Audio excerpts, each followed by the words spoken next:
I'm not happy.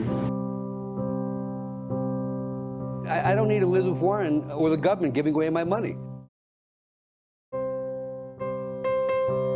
Calling Mike Bloomberg an oligarch has implications in this country that I think are unfair and unreasonable. I care.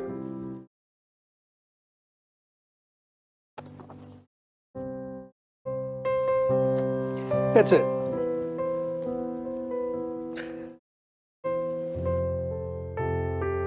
Makes you think of some rich person who got their money off of oil in Russia, who's taking advantage of a broken and dysfunctional system. Bernie Sanders saying, the country's corrupt, our system's corrupt. Be careful about that language, Bernie.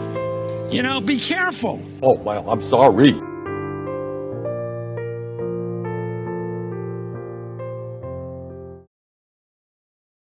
Now witness the firepower of this fully armed and operational battle station. How you like that, boy? Oh, no!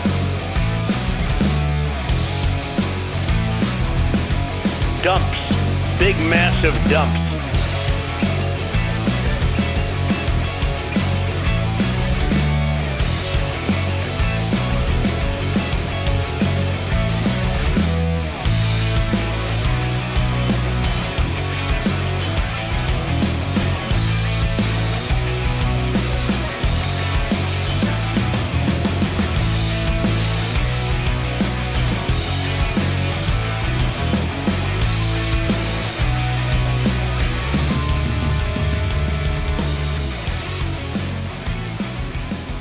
Nation, Waldorf Nation, everybody, welcome to the show. It's Wednesday, it's hump day. Well, I was gonna say it's a good day, but I don't know. I don't really know if it's a good day. Judging by the news story rundown, it's half and half. So I'm gonna kind of explain that. We've got some stories. We got Marjorie Taylor Greene running away. That's fun. We have right wing versus Simone Biles. Of course, they're dumping on an Olympian for, I guess, deciding that she was going to put her mental health first. I know. And then we shift over to worker news. So this is something that I've been wanting to do for a while. I've been wanting to talk about for the last couple of days, just haven't been able to get to it. What's going on at Blizzard Activision. So look, I'm a gamer. I love video games. I do not like what is happening at Blizzard, or what actually had been happening at Blizzard. There's actually a good update to this story as far as worker solidarity, so I love to see that. And we also are going to talk about the Alabama strike. So in case you're not familiar with that story, and why would a lot of people be? I mean, there's a lot of people that would not be familiar with that story because almost nobody, I would say almost just about nobody on corporate media is talking about it. But independent media is on it. Democracy Now! Is on it. Jordan Sheridan at Status Quo is on it. And so, there's independent reporters, they're talking about it. But there's nobody else. Washington Post, CNN, MSNBC, where are you? Where are you? So I'm going to get into that.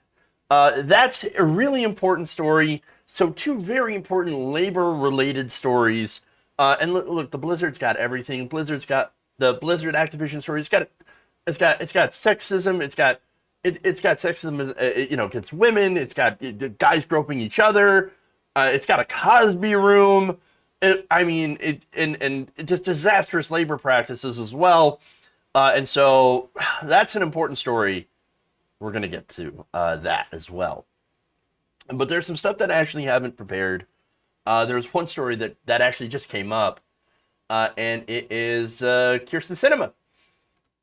So this is breaking news on the infrastructure bill. So let me just read this from AZ Central.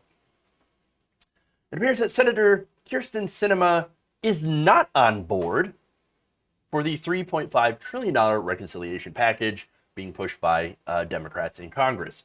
So now she does not support that.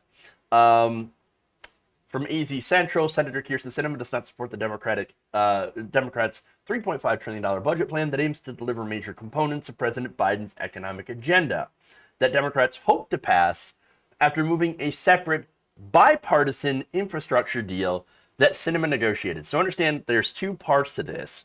There's the one that they're negotiating with Republicans, right? That they've been working on for quite some time to do some things in infrastructure, I guess in a quote-unquote bipartisan way. And so basically giving Republicans, or watering down their own plans and giving Republicans some of what they want when it comes to infrastructure, like more privatization, for example. And so the Democrats are doing that, but they're saying, look, we'll do this infrastructure that drops some of our stuff if we can do our own reconciliation bill. So that's to try to appease the Sinemas and Mansions of the world. So apparently that's not going well because Sinema says, no, I'm not going to do that. Here's what she said. Sinema told the Arizona Republic on Wednesday that she had reviewed the Senate Budget Committee's spending framework. By the way, the Senate Budget Committee is chaired by Bernie Sanders. And so he'd been crafting this bill, this reconciliation package, which, by the way, was much smaller than he originally wanted to do. So he went from $6 trillion to about $3.5 trillion over 10 years. And so they've had to drop a lot of things in order to get this through reconciliation in the first place. And to try to appeal to the moderates, the so-called moderates that they need, that are actually conservative right-wing Democrats or corporate Democrats, like Sinema. So now she says, quote, I have made clear that I will support beginning this process. I do not support a bill that costs $3.5 trillion. And in the coming months, I will work in good faith to develop this legislation with my colleagues in administration to strengthen Arizona's economy and help Arizona's everyday families get ahead. All right.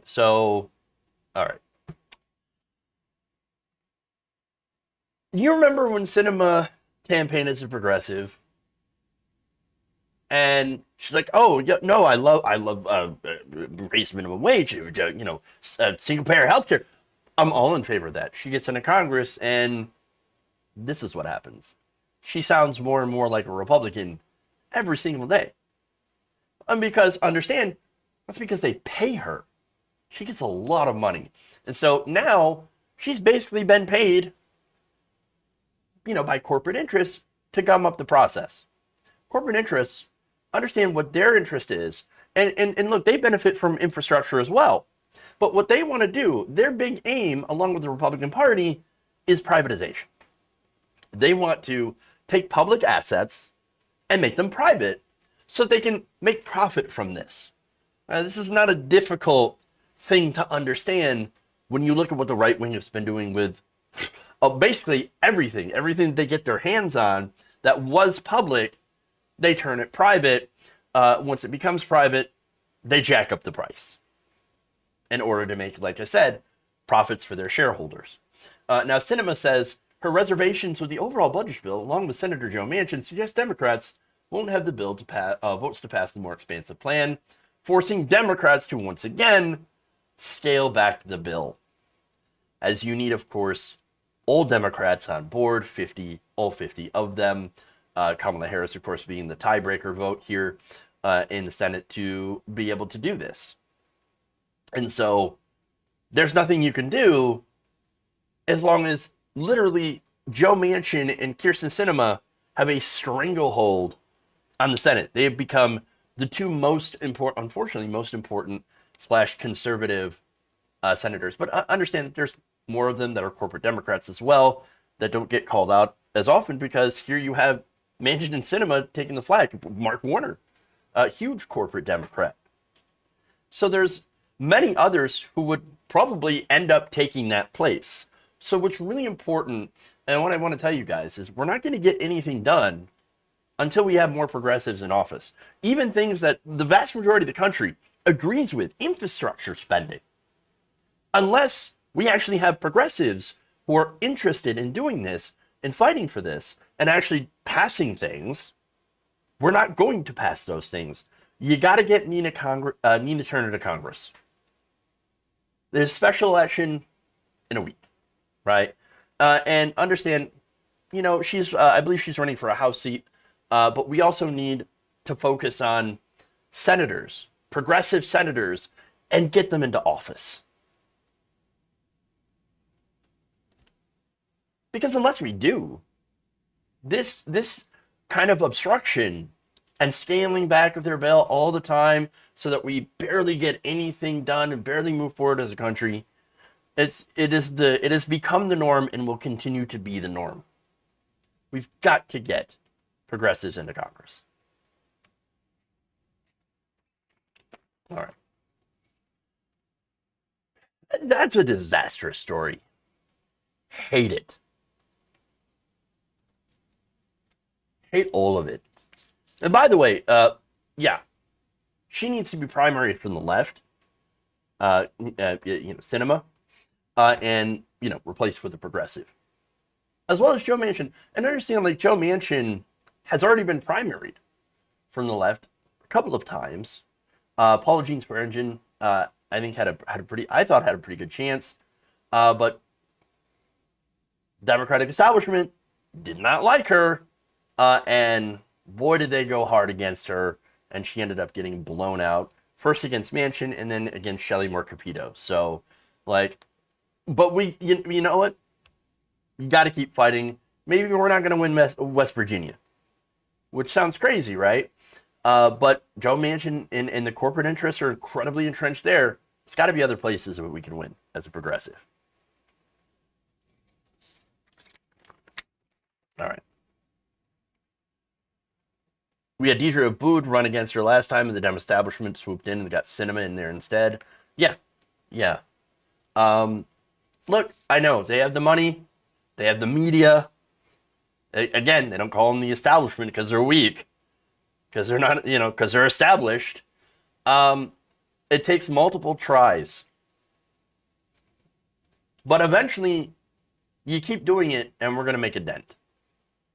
Not a big dent as we want for right now. I know that, but we got to keep making a dent.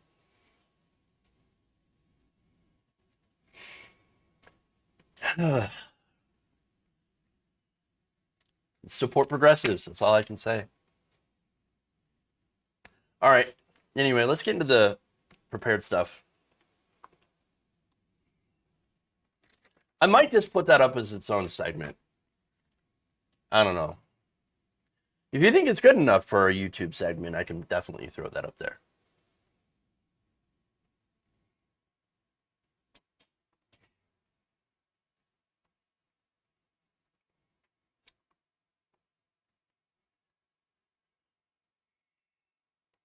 Representatives Marjorie Taylor Greene and Matt Gaetz recently got a taste of their own medicine when protesters chased them from their own press conference. Now, this press conference was about basically them trying to back the imprisoned Capitol insurrectionists. The only time that Republicans really talk about prison reform or letting people out or treatment of people in prisons is when it happens to be MAGA insurrectionists. Anyway, I just want you to watch this video because it's awesome. Take a look. Somebody take them away. The media, you saw what happened here. The left shut us down. Yeah. They hate free speech. They hate free speech.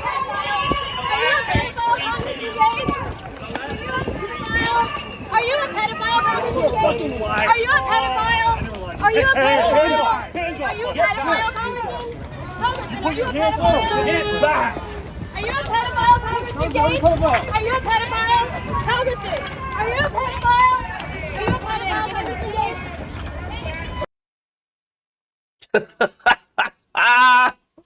Oh, that's great. Are you a pedophile, Matt Gaetz? Oh, she wouldn't let that question go. That's fantastic. That is the best. Hey, guess what? It's actually kind of what the First Amendment looks like. I know, weird, right? Sure, it's a little messy sometimes, but notice nobody was hurt, nobody was violent, and that's what's really important here, okay? No one's life was in danger there. So now, before I get into the reactions, let me just say this. For Marjorie Taylor Greene and Matt Gaetz. Beta! You a beta! Oh, you tough guy, or girl, conservatives who love stalking children. Oh, now you need a safe space because somebody's doing to you what, not even that, right? Somebody did half of what you did. And now you're running away. Now, I'm talking about Marjorie Taylor Greene. Of course, I don't know if there's any allegations against Matt Gaetz of him stalking children, but I do know some other allegations against him involving kids, but there's that. Now, here's the thing. Marjorie Taylor Greene, you know, famously, of course, went after David Hogg on the street and badgered him about, you know, oh, why do you hate the Second Amendment? Oh, why do you hate freedom? You know, all that stuff. When he's a little child, right? At the time. And then also remember when Marjorie Taylor Greene shouted at AOC's office through a mailbox. Yeah, I've showed you that creepy video. That's weird. Weird. And now, interestingly enough, when she is on the receiving end of that, wow, now she don't like that. She don't like that at all. But there's more. Now, you saw that staffer. You heard the whistle. Okay. That person, he was saying, oh, this is the left. You're stifling my free speech. This is what happens. The left. Oh, no. We're being silenced. Say people with national platforms. Come on. And I've noticed it's this thing on the right where they're like, oh, I'm being silenced. I'm being silenced. Well, that's funny because you say you're being silenced, and yet I hear you everywhere, and I just wish you would shut the fuck up. Honestly, everywhere. Like, oh, I'm being silenced. And then you're on Joe Rogan next week in front of like 9 million people. Come on, dude. You're not being silenced. Shut up. It's ridiculous. The fact is that they were there and they were challenged by protesters because they were defending literal capital insurrectionists. They shouldn't be surprised that most people are going to be against them. But since understand that they're used to their being in their little bubble, right? Their little toxic circle of nasty right-wingers, right? Who think that breaking the Capitol overturn a legitimate election and smearing poop all over the walls and all that stuff, totally fine. Oh no, that's what true American patriots will do. And then when they're out of that bubble, exposed to reality, well, suddenly they're like, oh my God, I'm shocked. And I'm so scared. I'm so scared. Well, maybe they have a taste of how, I don't know, other lawmakers felt when the Capitol got swarmed by people screaming, hang Mike Pence. And were looking to get their hands on AOC, Nancy Pelosi, and others. And look, before you ask, yeah, I absolutely do believe that they meant those politicians harm. Any politician, whether it be Democrat or Republican, that would not submit to their demands. I think they definitely would not have been happy about them. Liz Cheney, like, as despicable as she is, I don't want to see her get physically harmed. Okay? And so, remember, people were beaten, windows were smashed, Capitol Police were attacked, beaten with flagpoles and weapons, batons. There's one guy who had the zip ties, who wanted to take people hostage, apparently, for at least a short time. Who knows who would have made it out there alive. And so, yes, having a legitimate fear of that, let me just tell you this, okay? Anyone who tries to downplay the fear that some of these lawmakers felt when they were, being stormed in the Capitol, okay? They're not good people. I'm just going to say that. But here, no, this is absolutely fine. Hey, Marjorie Taylor Greene, no, she's just standing up for true American patriots. But then she's afraid, she gets scared away, and guess what? The headlines or Fox News are going to be, violent left chases off Marjorie Taylor Greene. You know those headlines are coming. They're all coming down the pike.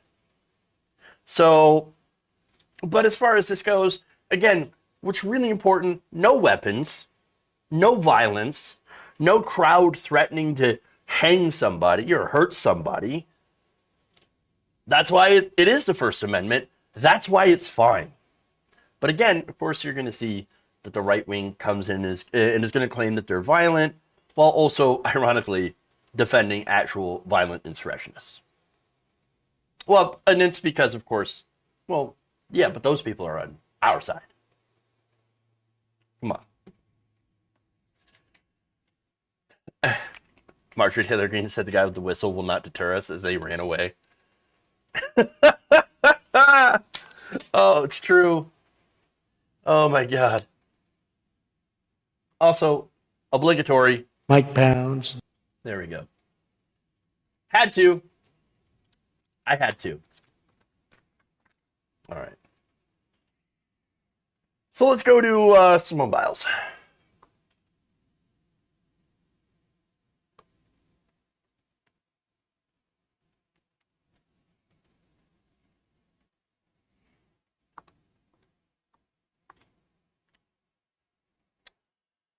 Conservative media has piled on against gymnast Simone Biles for bowing out for competition at the Olympic Games. So now, the reason that she had bowed out is over concerns of her mental health. So now, look, I'm not a sports guy. I could give a damn about the Olympics. I'd give a damn about sports. Sorry, not sorry. But this is important because it actually deals with mental health and how conservatives are really downplaying the effects of mental health. Okay? So here, I'm going to read some from the Daily Beast about more of the sports stuff. Biles had followed up an uncharacteristically sloppy preliminary round with an unusually poor start in the team event on Tuesday. She said that later on that was the result of not being in the right headspace. She had then withdrew after looking lost during her first vault attempt. I don't know what vaulting is. Whatever. I think of vaults and I think of Fallout for some reason, or I think of Borderlands 2, or, et cetera, right? So those are my games. Olympic games, not my games. Video games, definitely my games. But anyway, so, all right, let's get into the substance here. So, headspace, right? All right, what does that mean? Well, it means mentally you're in a place where you can't concentrate, focus, and basically overall you can't put out 100%. Makes sense, right? That you would step down. Perfectly valid reason not to compete if you're not feeling, if you feel like you're not going to be an asset to the team. It makes a lot of sense to bow out. Makes sense to me, okay? Now here's what she said. Here's what they said from the Daily Beast. After her error-prone preliminary round, meanwhile, Biles hinted that she was dealing with increased pressure and potential mental health challenges, writing on social media, quote, "I truly do feel like I have the weight of the world on my shoulders at times." Sure. And again, pressure, understand that pressure can get to anybody. You don't have to have a mental illness to have pressure get to you. Okay? And so it can happen to anybody, especially if you've dealt with, again, some pretty traumatic things. So now as a result, Team USA won the silver medal. Oh, but it wasn't the gold medal, guys. And I don't really care. I don't give a goddamn. So you might ask, okay, look, why was she there at all then? To compete if she wasn't feeling up to herself? You know what? I actually think that's a fair question. And actually, the answer to that, I think, is that it goes back to pressure to perform. Everybody looks to you, and Simone Biles is an incredibly talented gymnast, okay? So apparently she had won these things before, won a lot of national championships, and so they're looking at her. I mean, obviously you got to be really good to make it in the Olympics, right? And so, all right, that pressure of, hey man, look, hey, like, you performed incredibly well. Here you are, center stage. We were expecting you to perform top notch, top tier.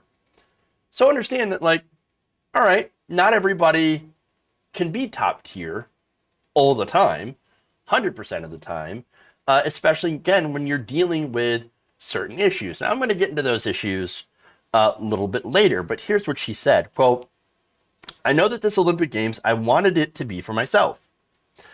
A tearful Biles said afterwards, I came here and I felt like I was still doing it for other people.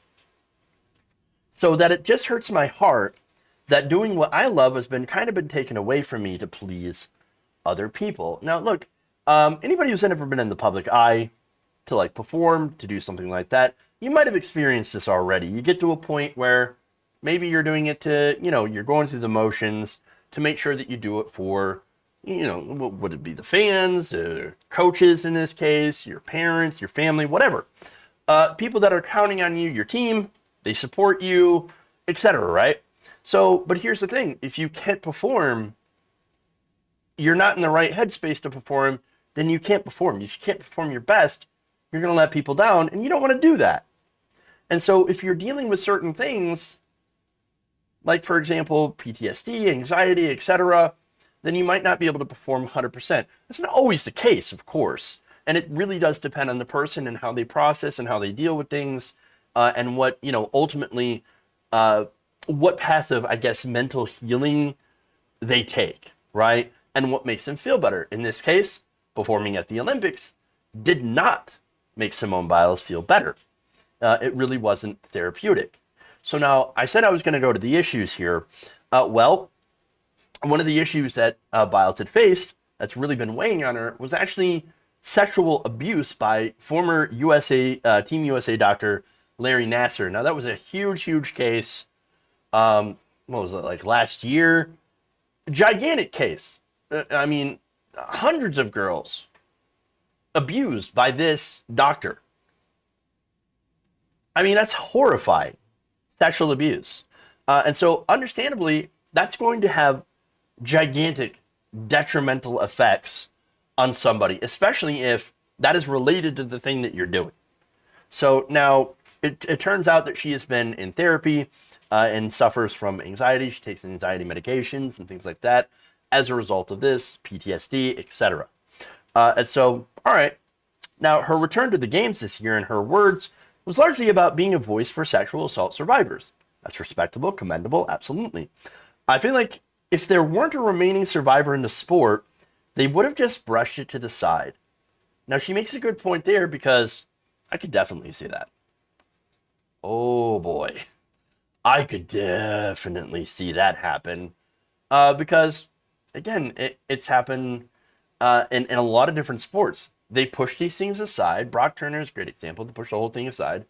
And they focus on, well, but a kid can do sports, so that's fine. We shouldn't punish them. We should still allow them to be in the swim team or whatever. Or, the team, franchise, the sport comes first over everything and everyone else. Yeah, I happen to not agree with that. All right? I don't agree with that. I think mental health is incredibly important. And so, again, Simone Biles' intentions were good in going to the game, but unfortunately, that trauma was still deeply affecting her. And so, not to get like super, 2000s emo, but it's a scar on the inside. But it is true. It is true. And at the end of the day, she wasn't ready to come back. And she realized that when she was there. And you know what? That's okay. I think that's okay.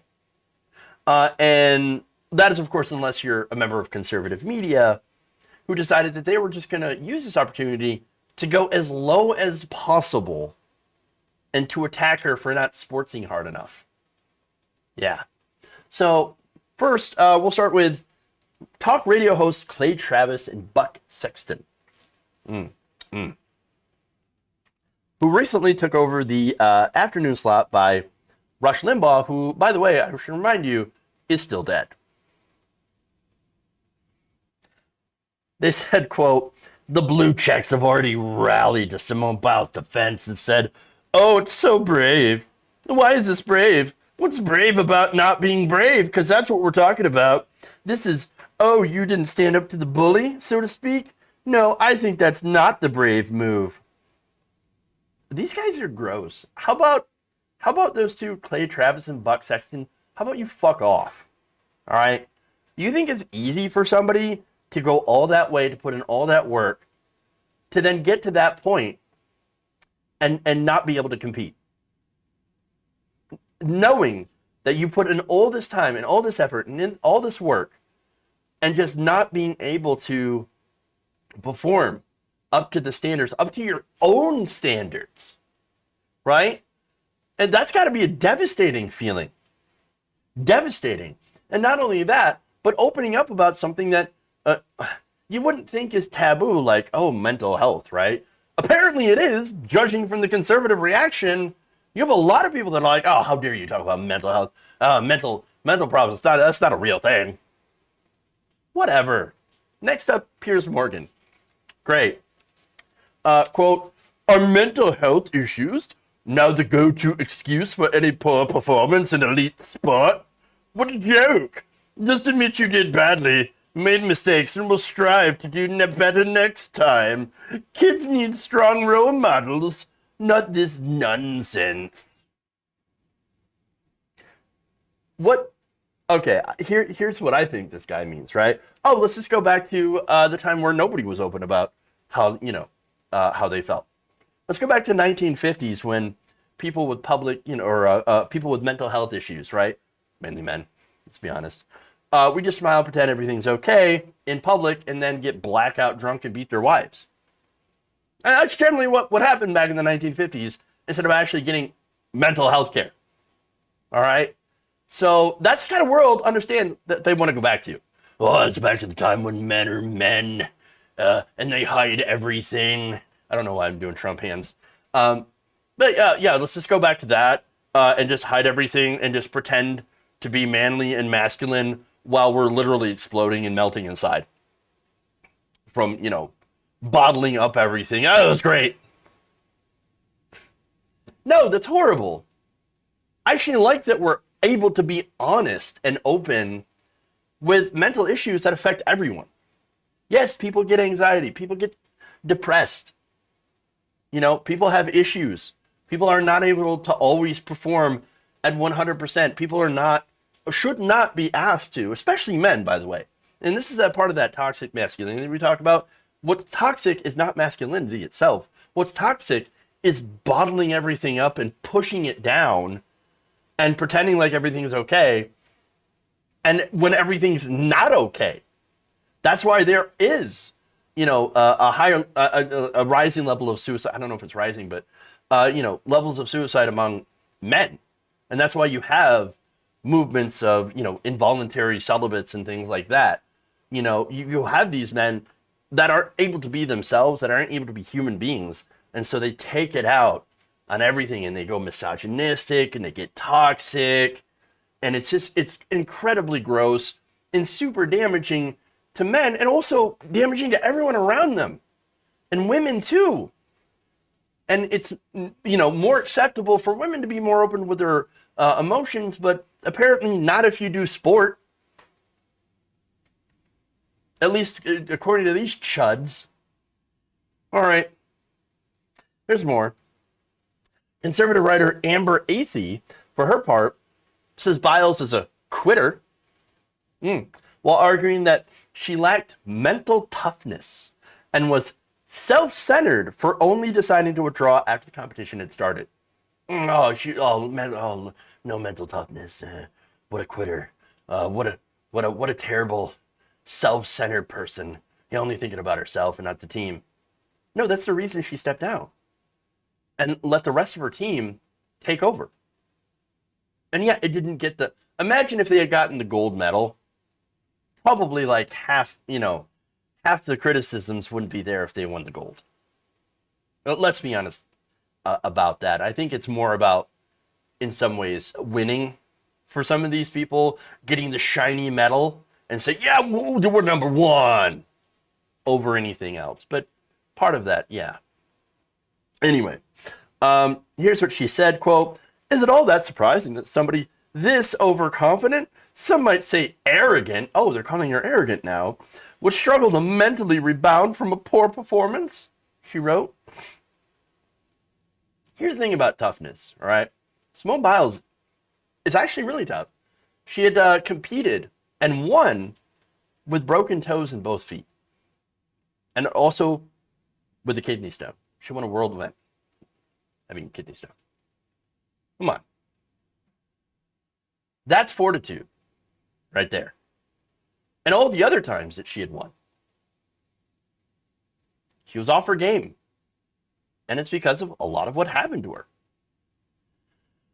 But here's the thing that I think is really, really funny, actually. People that are criticizing her for not being tough literally supported a guy who doesn't even know what foot he had bone spurs in order to get out of Vietnam. Come on, dude. Are you serious? Are you serious right now? Like, that's the people you look up to. Oh, mental fortitude. All right. Or physical fortitude, by the way. Oh, by the way, the same conservatives who are so-called tough guys, they're also the ones crying about having to wear a mask at the grocery store. Shut up. Just shut up. They all need to shut the fuck up. Okay, anyway. No, I've got more. The Federalist weighed in. Editor John Daniel Davidson, here's what they said. Biles doesn't suffer from a specific mental illness, at least not that we know of, or that's never manifested itself before, so he's basically calling her a liar. What she experienced wasn't that. It was something more common among professional athletes. She got psyched out, meaning that she's weak, etc., and is making excuses. Quote, she wasn't mentally tough when she needed to be. That's fine. It happens to LeBron all the time. And when it does, you can tell he stops trying and lets his team lose. But instead of being ashamed of that or apologizing to her teammates and her countrymen, Biles seems to revel in taking care of her mental health, whatever that means. Why the fuck would you be ashamed at taking care of your mental health? For me, okay, I look at it this way, right?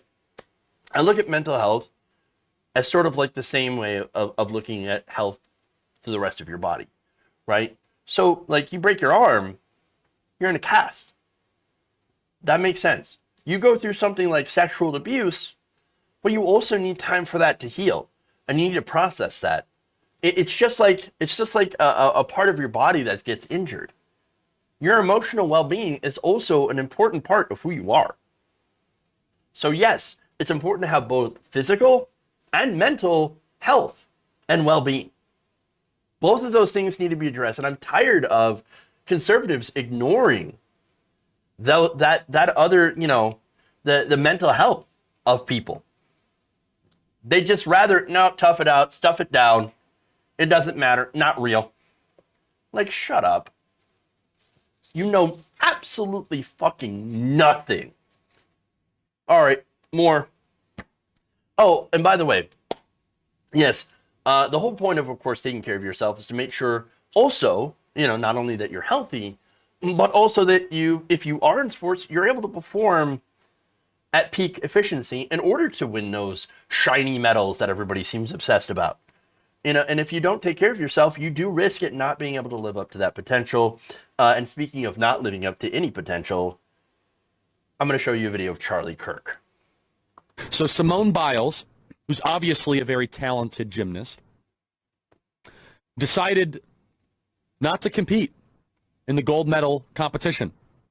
Now, she probably could have just competed and just kind of checked the boxes and they would have got a gold medal. Today, it's like, you know what? I'm not going to do something stupid and get hurt. It's just not worth it, especially when you have like 3 amazing athletes that can step up to the plate and do it. So you know who has the gold medal? Russia. Russia. I have to go look at these 4'11" Russian Olympians chewing on their gold medals, smirking at the Americans. I'm not okay with that. But honestly, that's where we're headed. We are raising a generation of weak people like Simone Biles. Again, if you want to be, if she got all these mental health problems, don't show up. She's an incredible athlete. Of course she's an incredible athlete. I'm not saying, I just said she's probably the greatest gymnast of all time. She's also very selfish, she's immature, and she is a shame to the country. She's totally a sociopath. Of course she's a sociopath. Andrew said she's not a sociopath. What kind of person skips the gold medal match? Who does that? It's a shame to the nation. You just gave a gift to the Russians. Don't show up. If you're not ready for the big time, we got thousands of young female gymnasts that would love to take the place. Thousands. Simone Biles just showed the rest of the nation that when things get tough, you shatter into a million pieces. Sociopath. Yeah, even his own audience is like, dude, not a sociopath. What the fuck are you on about? I swear to God, this guy's, as his head expands, his brain gets tinier, as well as his face. Okay, the thing that frustrates me here is the whole thing is over stupid metal. It really is. Putting a piece of metal, I guess bragging rights. Hey, you know what? The Russian women won. Good for them. Like, well played. Congratulations. Right? You got it. Even though Russia is technically banned, whatever. Like, I don't really care. As far as that goes. Great. They outperformed. Wonderful. That's the whole point, right? You try to outperform each other, and then, you know, there it is. You get the stupid shiny little medal. All right. So, but no. The thing is, and the important thing about this, is here you got somebody who is putting the bragging rights and the stupid little medal, over the health and well-being of a human being, of a person. But understand that, too, that makes sense for the right. They put profits over people all the time. They put corporations over people all the time. They put guns, inanimate objects over people.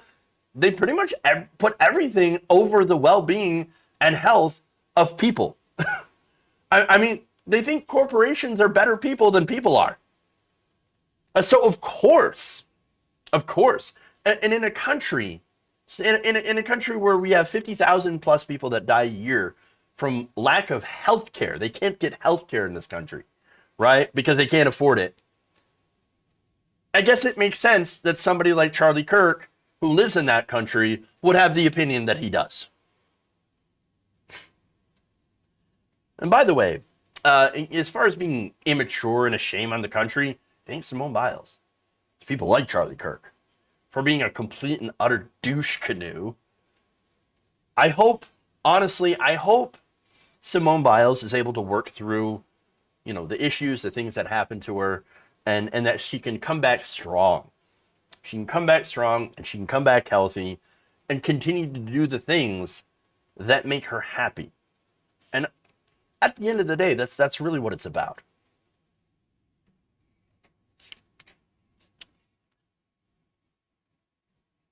And it's a good comment here from Ali Usher. It says, Olympics is nice, but it's the end of the world. They worship flags and Trump. Yeah, it's true. It's very true. Regardless of PEDs, Russia has produced a lot of great athletes. Oh, yeah. Yeah, absolutely. She has her whole career ahead of her. Take care of you first. There will be other opportunities, please. Absolutely. How do you punish Charlie Kirk? I don't. It's not about punishing. It's just pushing back against his ridiculous bullshit ideas. And really, the ultimate victory is to get people to not side with Charlie Kirk and the rest of these ridiculous, regressive people. All right.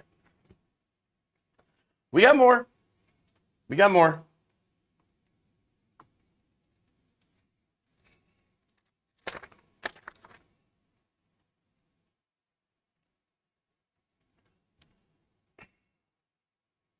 Employees at Activision Blizzard have walked out on the job today in order to protest the company's response to a recent sexual discrimination lawsuit and are demanding an equitable, more equitable treatment for staff that is underrepresented. So now this is really interesting because this is I'm a person that likes video games. I've known Activision Blizzard or just Blizzard for a long time. I played Diablo. I played pretty much all the Diablo games except for number 2, which I know some of you might be like, how'd you never play Diablo 2? And up until this whole thing came out, I actually had a World of Warcraft subscription. And so this is really sad to see what's actually in this. So now the lawsuit against this company was launched by California's Department of Fair Employment and Housing.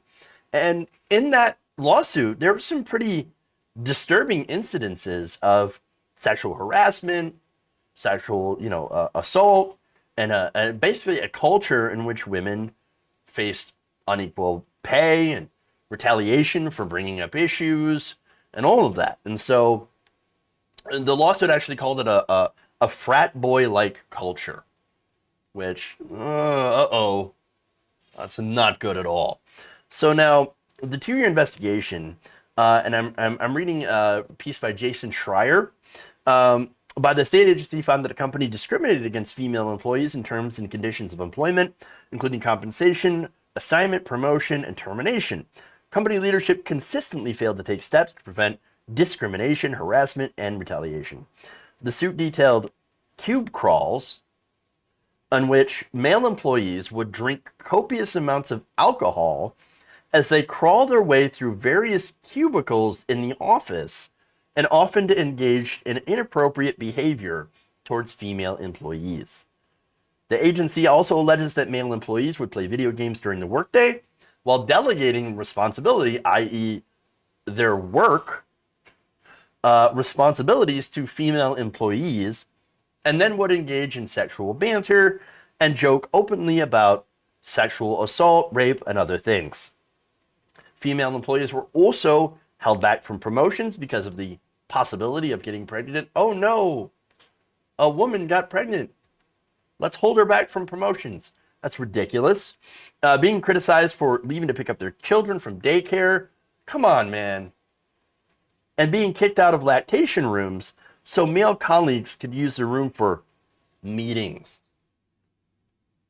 Totally disgusting, discriminatory behavior. Female employees working for the World of Warcraft team also noted that male employees and supervisors would make advances toward them, make derogatory comments about rape, and otherwise engage in demeaning behavior. Now, it's not just women that were harassed, although they made up the bulk majority. It turns out guys were harassed too. Weird. Reports included unwanted shoulder rubs, being propositioned for sex, male to male, sexual harassment within their first day, and even a game around the office they referred to as gay chicken, where men would try to grope each other's genitals, and somehow if you do that first, if you grab a man's junk first, that means you win? What did you actually win? I don't see a lot of winning here. Whoa. This is a terrible environment. Holy shit. Those allegations, of course, haven't been as widely reported as a litany of testimonials from women that were harassed, but they also point out to how systemic the issues were at the company. Now, if that all wasn't outrageous enough, Activision's response was as follows. Activision called the allegations, quote, false and distorted. I'm going to read you here this statement from Activision. Quote, "We value diversity and strive to foster a workplace that offers inclusivity for everyone. There's no place in our company or industry or any industry for sexual misconduct or harassment of any kind. We take every allegation seriously and investigate all claims. In cases related to misconduct, action was taken to address the issue. The DFEH includes distorted and in many cases false descriptions of Blizzard's past.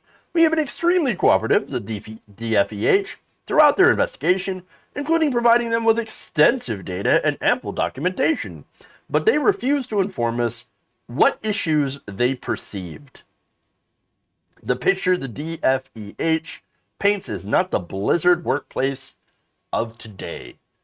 Well, it appears that, no, they're wrong about that, because not only did you have a lot of pissed off, fans of Blizzard, fans of World of Warcraft, Diablo, etc., and many gamers, but also you had a lot of developers, people inside the company that were incensed, that were enraged by this statement.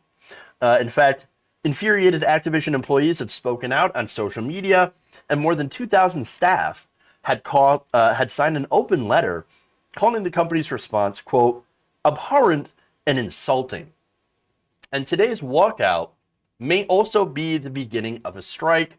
Right now, development on any future content for World of Warcraft is completely stalled. So as a result of this. So this has been like a major work stoppage as a result of these allegations. So now the walkout was organized by a group of employees at the subsidiary Blizzard Entertainment, where the majority of the allegations were focused.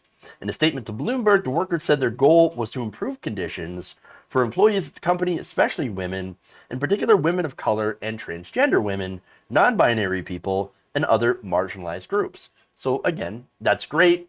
I'd like to see workers standing up for their fellow employees, especially those who are, again, part of these marginalized groups. Now, here's what the demands of the employees are. And we'll see, of course, as this unfolds, if Blizzard will actually agree, and not just agree, or Activision Blizzard would agree to it, but also strive to actually enact these things. It's one thing for them to just say something. Action actually matters a lot more. Okay? So now, here's their demand. That Activision ditch mandatory arbitration clauses in all employee contracts, current and future. Arbitration, of course, usually benefits the company over the employees, so that's good. New practices for recruiting, interviewing, hiring, and promotion that facilitate better representation, agreed upon by employees in a company-wide diversity, equity, and inclusion organization. So that's interesting. I like to hear that as well. The publication of data on relative compensation, promotion rates, and salary ranges for employees of all genders and ethnicities at the company. That's definitely a way of making sure that male and female employees are paid the same for the same amount of work. Because what you have is situations where, and this is, understand, this is why they don't want people talking about to each other. Like, I remember going to work and like, don't ask your fellow employer, don't ask Bob about how much he makes. Well, Bob's doing the same job as I am. He should be making the same amount of money, right? Well, okay, should be. But then a lot of situations you end up having Bob and then you have Susan, right? So Bob's making, $17 an hour and Susan's making 15. And they're doing essentially the same job, the same kind of work, and have been there maybe a similar amount of time. That's what we're talking about when it comes to like pay gaps on gender. That women end up getting paid less than men for the same job. So that's disastrous. And this rule, if they agree to it, that aims to eliminate that. So I think it's a fantastic idea. Yes, as a lot of you point out, the whole discuss pay thing is for the benefit of the employer. 100%. 100%. And it does reinforce, like I said, that pay gap. There's more. One more here. They're asking that a diversity task force be allowed to hire a third party to audit the company's leadership, hierarchy, and HR department. Very important. It is imperative to identify how current systems have failed to prevent employees harassment and to propose new solutions to address these issues. These are all very much needed in the workplace. And not just in Silicon Valley, where this is currently happening, but this happens, understand, in a lot of different workplaces all over the country. But Silicon Valley overall, though, I mean, how many stories do we have to talk about with certain tech companies and startups in California, in Silicon Valley, that end up having this incredible toxic atmosphere? You need only to look at all the different cases of women being sexually harassed, attacked, denied equal pay, etc., right? But it's not just that, okay? It's not just in the workplace, too. I also know that there's a little bit of a growth cycle between the games and some of the people who play them. Now, again, I'm a gamer. I love my video games. But I have noticed, and I'm sure any gamer, who's honest about what they've seen, who's a progressive, who also plays video games, might have also noticed that there's a certain section of the gaming community that flips the fuck out whenever, for example, a new female protagonist comes out that isn't sexy enough, that doesn't have revealing enough clothing, or doesn't fit certain stereotypes of how a female character should act. Okay? Or look, even before, like back in 2016, for example, around that time, gay characters with certain BioWare games, right? Gay characters like Dorian from Dragon Age Inquisition. Dorian, by the way, is almost always in my party. That guy's awesome. He's like one of my favorites, alongside of Iron Bull, of course. But that's just me. That's my personal stuff. But here's the thing. I think it's incredibly boring, and I'm addressing this crowd, to have all the characters be straight white dudes. Like, seriously, where's the diversity? Where's the difference here? When everybody's the same, it's fucking boring. Or of course, only have characters that, female characters that fit like the fuckable stereotype. That's essentially what these people are looking for, right? Well, I'm not interested in that. I'm interested in dynamic characters and good stories. That's what I'm interested in. And by the way, I don't play WoW anymore. I play Final Fantasy 11. By the way, free trial up to level 60. Heaven's Word. You should check it out. I play that game and I roll a cat girl, right? So yeah, I think it's fine. And here's the thing: video games are supposed to be fun, right? They're supposed to be fun. But what's going on with Blizzard, Activision, and some elements of the toxic gaming community that are being toxic, right, is not fun. But understand, we got to look at the bigger picture, okay? You want good games, you need a good workforce. You need a workforce that's taken care of, okay? In order to get a workforce, you've got to have a more open atmosphere that is worker-friendly, friendly towards male employees, friendly towards female employees, in a safe environment that is productive, where people work together as a coherent team, okay? What we've seen too much in the games industry as of late is companies that will put the crunch on their employees. They'll crush them into the dirt, and that's what BioWare, so-called magic was all about. Crushing their workers into the dirt to make, arbitrary, deadlines for their publishers to get this game rushed, which also ends up, for the game being like broken and just, in a terrible, terrible state, which only pisses people off if you release a half-buggy, a half-broken, buggy game because of some arbitrary deadline. No, the game will get done when it gets done. And it'll get done right. And I know there's a lot of people that complain about that. Wow, why hasn't my piece of entertainment come out yet? Well, you got to wait for it to be done right. And so, again, there's a lot of toxicity that comes from the fan base, unfortunately, that I've seen, and also from the developers and from the publishers that are disastrous, like EA. One of the worst gaming companies ever. And unfortunately, here you see Activision Blizzard. Blizzard, used to put out some fantastic stuff. Some of my favorite games from Blizzard. But now, unfortunately, here you have the situation where taken over by a much bigger corporation, and then you have this toxic atmosphere at the top. It's disgusting. It's terrible. And so that needs to change. All of that needs to change. And understand that when that does, when employers are treated well and given enough time to complete their projects and their vision, that's when we'll actually get back to having good games. It's what we all want. So, and I absolutely love that fellow employees working there are now walking out and considering going on strike in order to force these changes. And by the way, what's also really heartening here is going on Twitter. I know Twitter is normally a dumpster fire, but when it comes to, this topic that has been trending, I've been seeing nothing but love and solidarity for the workers, and in order to make this a much, much better atmosphere for the people who deliver content that really is has brought joy to millions of people. And that's more than anything. I want to see the games industry do better, be better, so that we can have that good entertainment and see the stories and hear their perspectives and through this beautiful, wonderful medium that video games.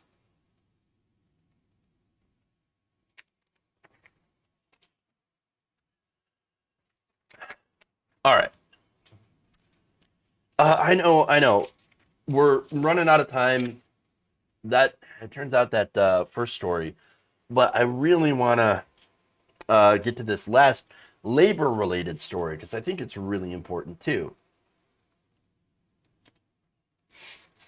And because it just goes along with the theme of the day.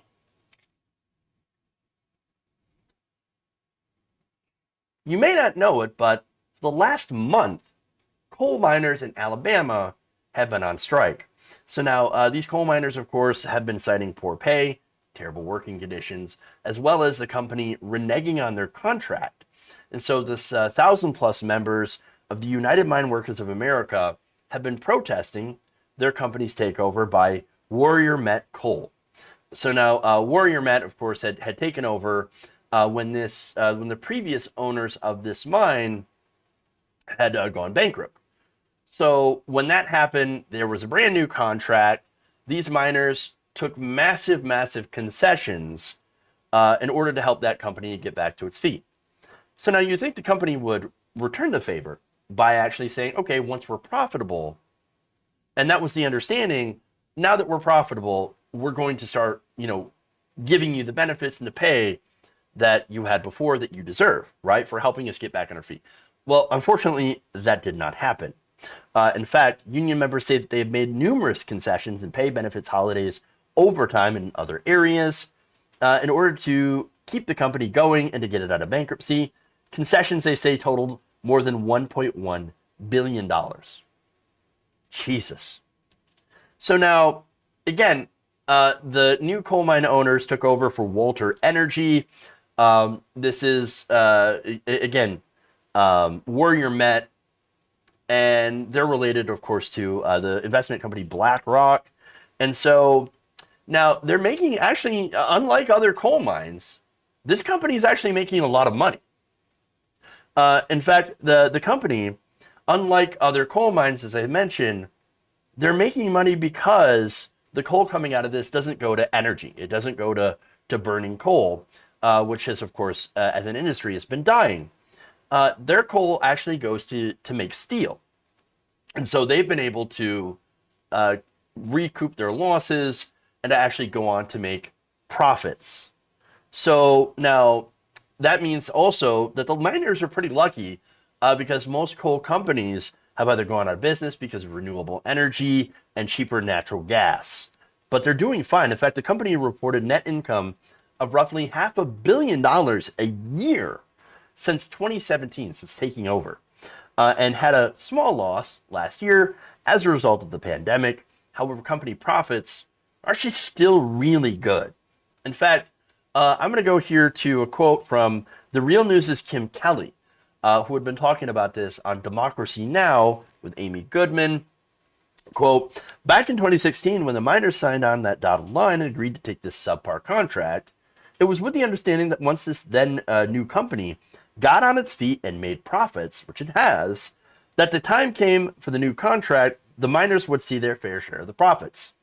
Obviously, that has not happened, and that's one of the primary factors here, is that this company that has investors based on Wall Street, BlackRock in this case, who is sending all of its product overseas and exploiting the labor of these folks in rural Alabama, they're not coming to the bargaining table with anything meaningful.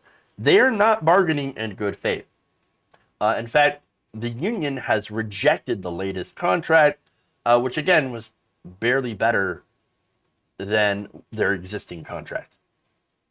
Not only that, but some of the tactics that were used have been pretty dirty, including nearly running over striking and picketing workers. Earlier this month, the wife of a striking miner, Amy Pinkerton, was nearly run over by a scab worker.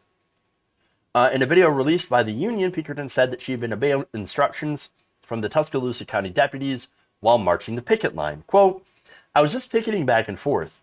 every time that sheriff's officer said asked to stop to let a, as we call them, scab in and out of the mine, I always did exactly what he asked me to do, and I stopped. I was walking, and a guy decided to turn in all of a sudden. I was not even in the center of the road, and he hit me on the right side of my body and kept me going. Or, I'm sorry, and kept on going. Wow. Jesus. Yeah, imagine that, right? Somebody's walking the picket line, and the scab, and by the way, the scab workers are basically people that are non-unionized that are hired in during a strike. So these are people that cross the picket line and work for the corporation so that they, the corporation can continue to make profit, turn out, and turn out product while the strike is going on. So this person nearly got killed. So now, United Mine Workers of America International President Cecil Roberts witnessed the incident. He called it an attempt by the company to intimidate the striking workers. Quote, "She was obeying the orders of the sheriff's deputy to stay out of the way of the vehicles as they were going in and out of the mine." Nobody was arrested, by the way. Nobody got in trouble for that. As far as I know. That's really messed up. Now, again, this strike has been going on for quite some time. It's entered, I believe, its fifth week, or in the middle of its fifth week. And they've been actually, the mine workers have been going back and forth to New York. Well, wait, why are they going to New York? Well, again, it's for the aforementioned BlackRock Group, who is a major investor in Warrior Met. And so now there's not a lot of information, interestingly enough, about this. And as I mentioned at the top of the segment, you might not have heard what was going on. Well, it's because nobody in mainstream media is covering it. I mean, you've got a few independent outlets. You've got, The Nation. You've got Democracy Now. You've got AL.com, local media in Alabama, of course. And then Jordan Sheridan of Status Quo, who is, I believe, currently there covering this. Those are the only people that are talking about this. You do a Google search, you look for news. Here's what you don't see. Washington Post, New York Times, CNN, MSNBC. And of course, you're not going to see conservative outlets cover this at all. And that's the bigger question, actually. Where the hell is conservative media? Where's Donald Trump? I thought he loved the coal miners. Did he put out a statement supporting the coal miners in the strike against the corporation? No. What about Joe Manchin? Joe Manchin, corporate Democrat, loves coal, loves the energy companies. Oh, wait. Well, there's the answer. He loves the companies, not the workers.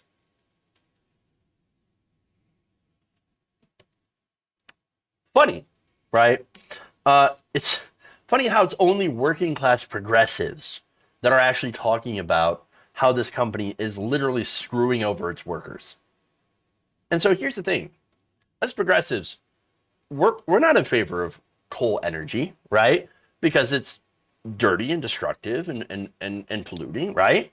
But here we are. We can reconcile that by looking out for the workers. Here you have Republicans and Democrats, corporate Democrats like Joe Manchin.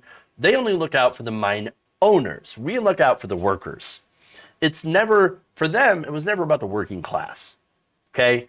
I want to see these miners, personally, I would love to see the miners get better jobs with better pay with a different company doing something like green energy.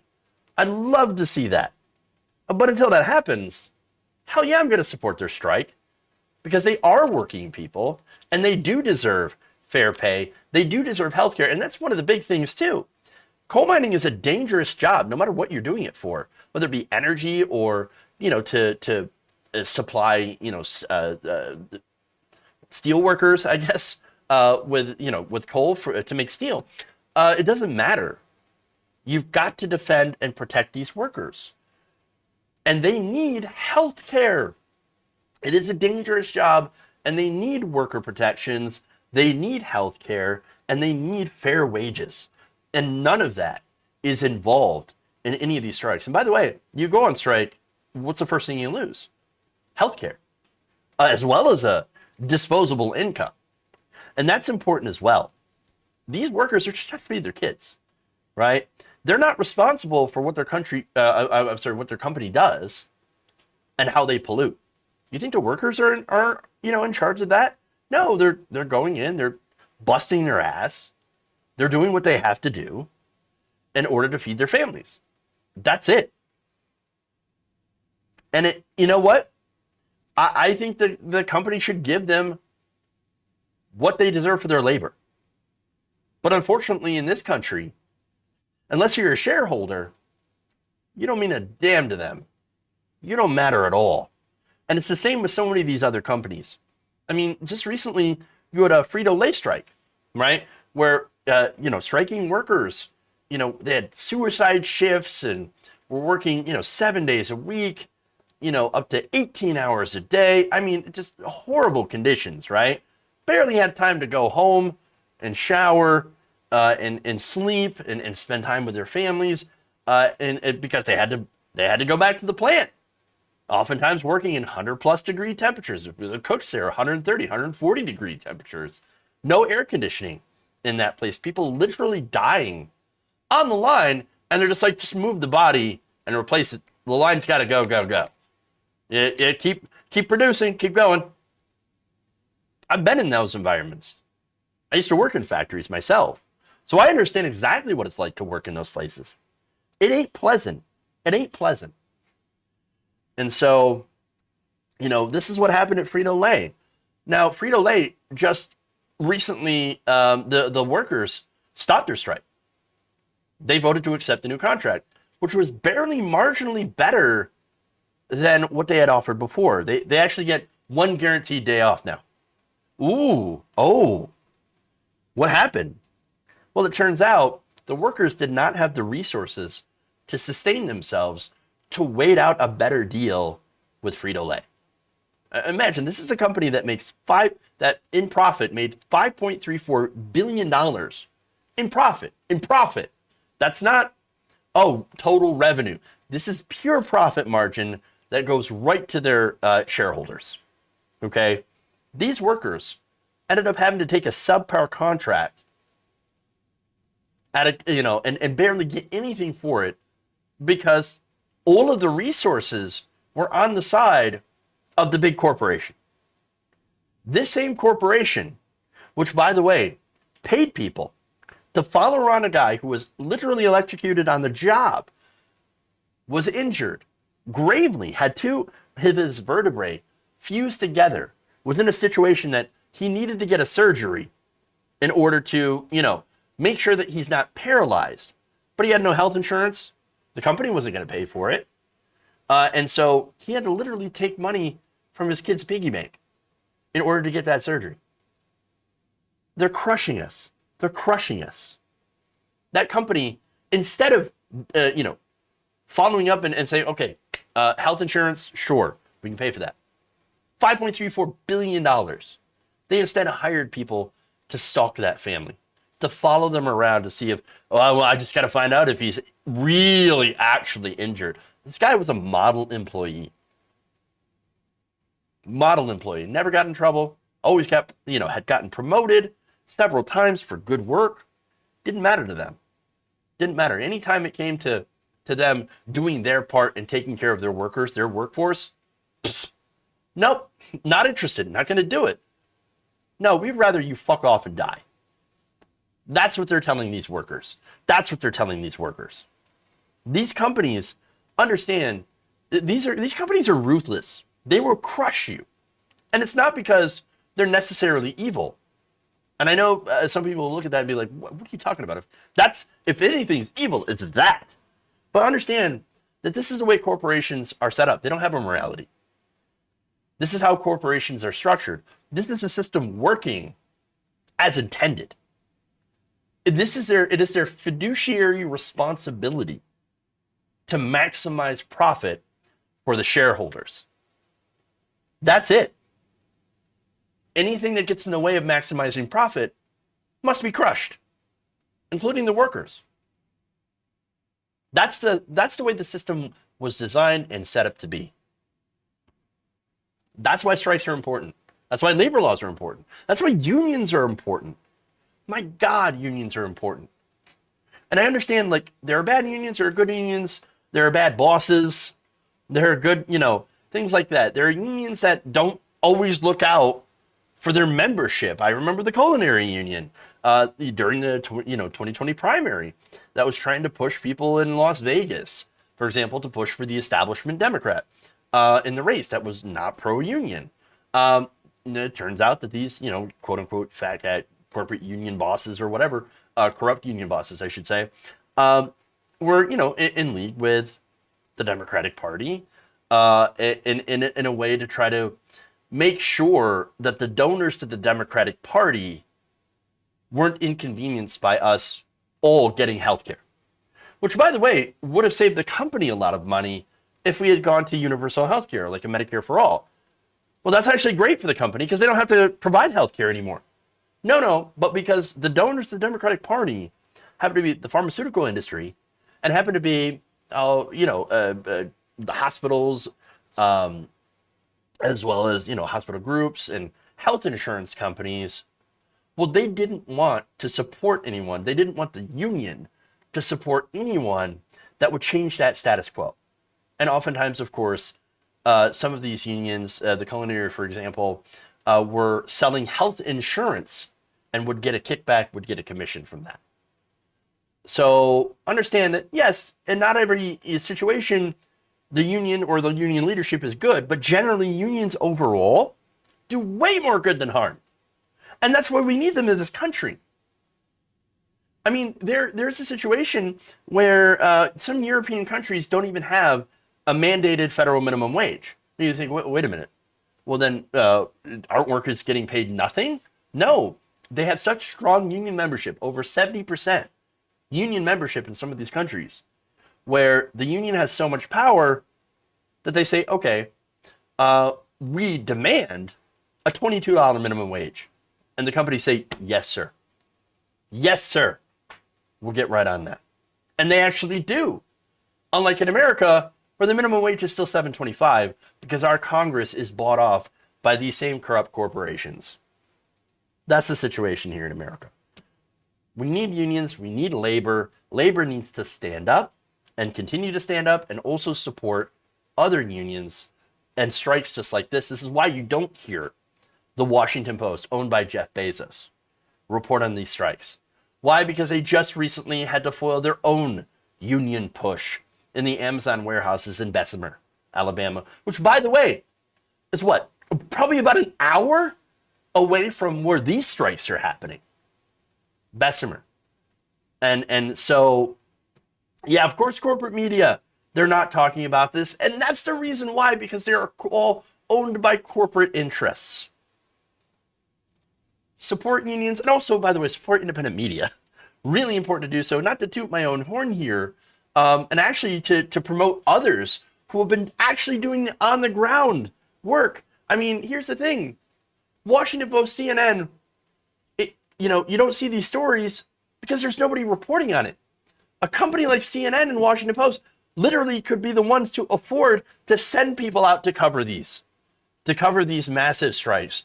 And they choose not to.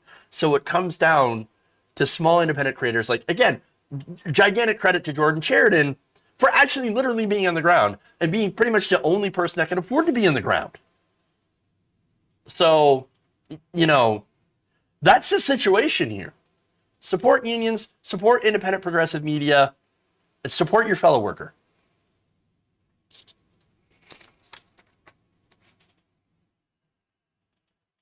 All right.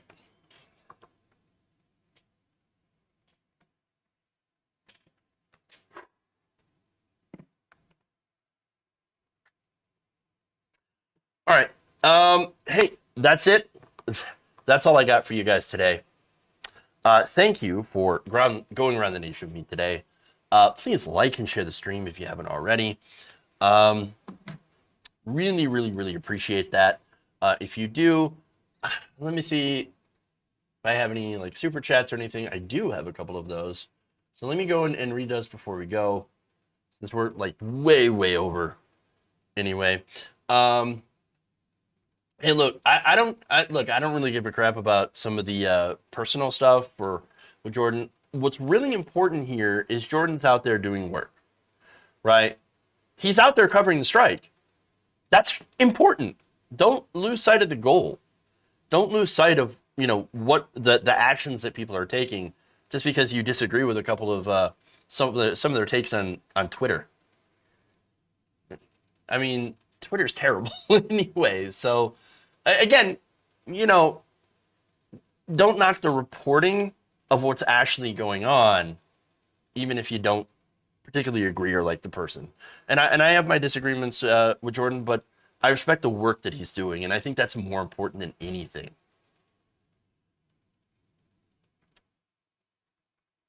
All right.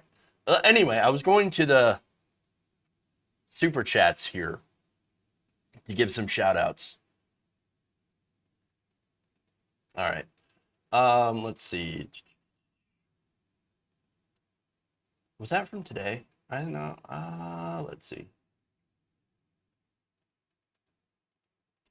Madi Darno says it is frustrating it's frustrating that corrupt governments prompted by corporations work against their people by sharing arms, tech, and info while we call for reform. I think that was from yesterday, but I didn't get to it. But we're strong together in the future is ours. I agree with that. Gabby Mathis says, love your Dragon t-shirt. When are you back on TDR?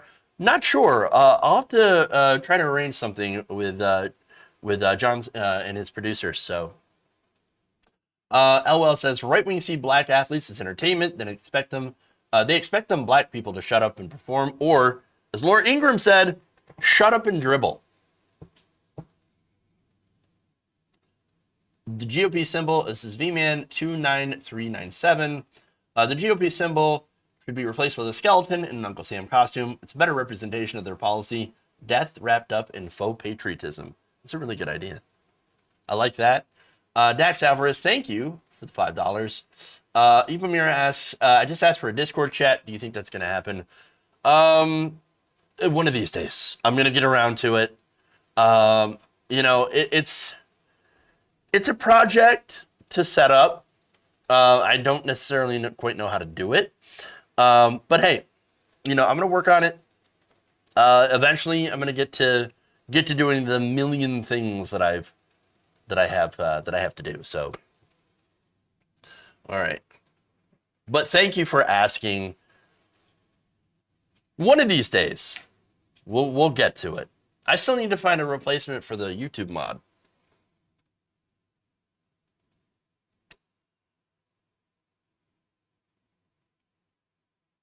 All right. Well, let's see who we're gonna raid into, by the way.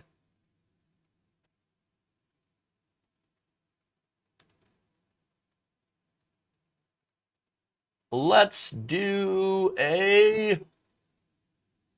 I don't think I've raided into Hannah Reloaded, so I think we'll do that.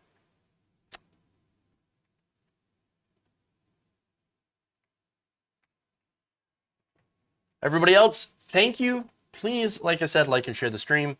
And you know, check out the videos and stuff, and like and share those.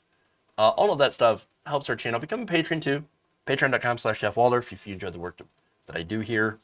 Or try, you know, the message that I try to put out. Could really always use your support. That said, thank you all. Love you. And remember, change begins with you. Good night, everybody. See you tomorrow.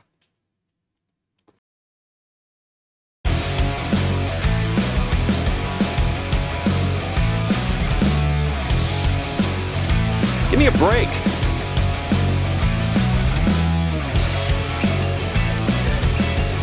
Mike Pounds.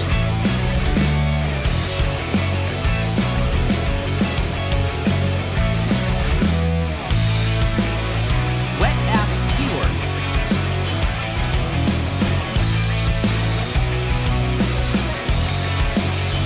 Please clap.